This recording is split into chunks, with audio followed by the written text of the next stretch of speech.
அதாவது நீங்க படிக்கும்போது, உங்களுக்கு ஸ்கூல்ல சேரும்போது, உங்களுக்கு அந்த ஸ்கூல் அட்மிஷனுக்கான ப்ராப்ளம்ஸ்லாம் எதுவும் இல்லையா? இல்ல அதெல்லாம் நீங்க ஃபேஸ் பண்ணீங்களா?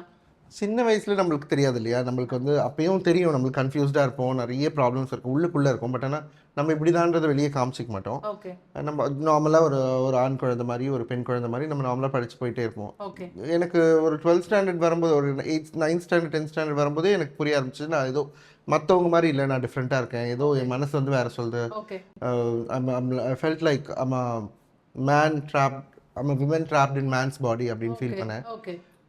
அதுலேருந்து கொஞ்சம் கொஞ்சமா என்னை பத்தி தெரிஞ்சுக்க ஆரம்பிச்சேன். என்னை பத்தி நெறைய படிக்க ஆரம்பிச்சேன். ஆ, தெரிஞ்சுக்கிட்டேன். ஓகே. என் செக்சுவாலிட்டி, என் ஜெண்டர் ஐடென்டிட்டி பத்தியெல்லாம் கொஞ்சம் படிச்சு தெரிஞ்சுக்கிட்டேன். ஆ, இப்படிலாம் எவால்வ் ஆகும். நம்ம தனியா இல்ல. நம்மள மாரி நெறைய பேர் இருக்காங்கன்றதையும் ஓகே, நான் கொஞ்சம் கொஞ்சமா ஓகே, புரிய ஆரம்பிச்சேன். ஓகே. அதுவரை எனக்கு தெரியாது. நான் மட்டும் தான் ஏதோ டிஃப்ரெண்ட்டா ஃபீல் ஆ, பண்றேனோ!